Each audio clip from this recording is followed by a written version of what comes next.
ہم لاتے ہیں ٹاک شوز اور انلمیٹڈ انٹرٹینمنٹ صرف یوٹیوب پر۔ اگر آپ نے ابھی تک ہمارا چینل سبسکرائب نہیں کیا تو ابھی سبسکرائب کریں اور بیل آئیکن کو کلک کر کے ہماری لیٹسٹ ویڈیوز کے بارے میں اپڈیٹ جانیں۔ سبسکرائب کیجئے اور ہم آپ کو لیے چلیں گے۔ بہت سے لوگ کہتے ہیں کہ علامہ خادم حسین رضوی صاحب گالی دیتے ہیں، مگر کیا آپ نے ان حضرات کی گالیوں کے بارے میں کچھ سنا ہے؟ وہ جو لوگ لینے گئے تھے نواز شریف کو، وہ انسان نہیں، وہ گدھے تھے، گدھے تھے۔ پارٹی جھنڈا بھی نا ماں ترکاری سے دادے ڈم میں بچے تھے، انسان پٹھے کتے حرامزادے۔ تمہاری کیا کوالیفکیشن تھی؟ جرنیل بنے ہوئے ہو، چوتیا آدمی، برباد کرتے ہو۔ تیرا باپ 430 خراب ہو جائے، تیرا سارا خون کتوں کا خون ہے۔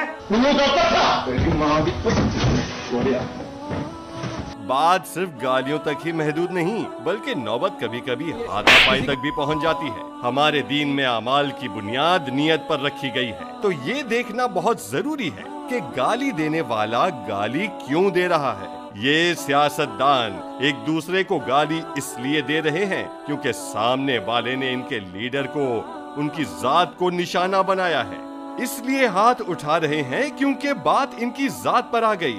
مگر جانتے ہیں خادم حسین رضوی کی جو کلپ ہر جگہ گردش کر رہی ہے وہ کب کی ہے؟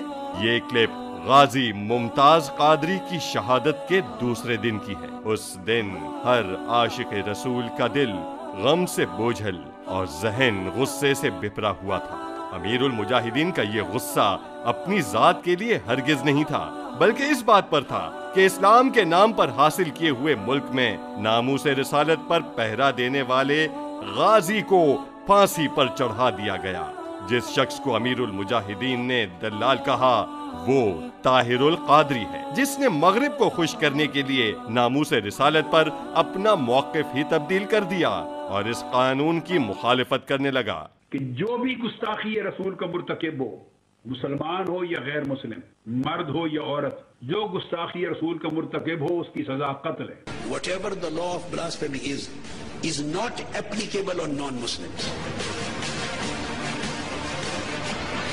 It's not applicable on Jews and Christians and other non-Muslim minorities. It is just to be dealt with Muslims. ایمان تاثیر کی آپ نے بات کی، جس شخص نے اس کو مارا، whatever was the background، وہ شخص قاتل ہے، اس کو قاتل ہونے کی حیثیت سے سزا ملنی چاہیے تھی۔ دلال کون ہوتا ہے؟ جو پیسوں کے عوض کوئی چیز فروخت کر دے۔ تو پیسوں اور شہرت کے عوض دین بیچنے والے شخص کو دلال کہنا کیسے غلط ہو سکتا ہے؟ یاد رکھیں، کوئی لفظ گالی تب بنتا ہے جب وہ حقیقت کے خلاف ہو، مگر حقیقت بیان کرنا گالی نہیں کہلاتا۔ مثلا کتے کو کتا کہنا گالی نہیں، مگر انسان کو کتا کہنا گالی ہے۔ تو بتائیے امیر المجاہدین نے طاہر القادری کے بارے میں جو کچھ کہا وہ حقیقت ہے یا گالی؟ مسلم لیگ اور پیپلز پارٹی طاہر القادری کو اپنے سیاسی مفاد کے لیے برا بھلا کہیں تو جائز، مگر امیر المجاہدین دین کے دفاع میں اس پر تنقید کریں تو غلط، کیونکہ امیر المجاہدین نے جب بھی سخت زبان استعمال کی تو صرف اس کے خلاف جس نے دین سے غداری کی۔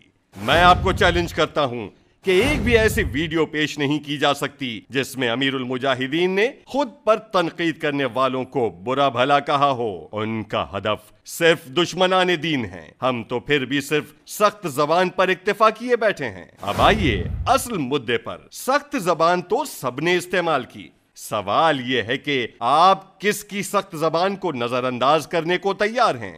ان کی جو سیاست کے لیے لڑتے ہیں یا ان کی جو دین کے لیے آواز بلند کرتے ہیں؟ فیصلہ آپ کا۔ ووٹ انہیں دیں جن کی لڑائی اپنی ذات سے شروع اور اپنی ذات پہ ختم، یا انہیں جن کی لڑائی دین کے دفاع سے شروع اور دین کے اقتدار پر ختم۔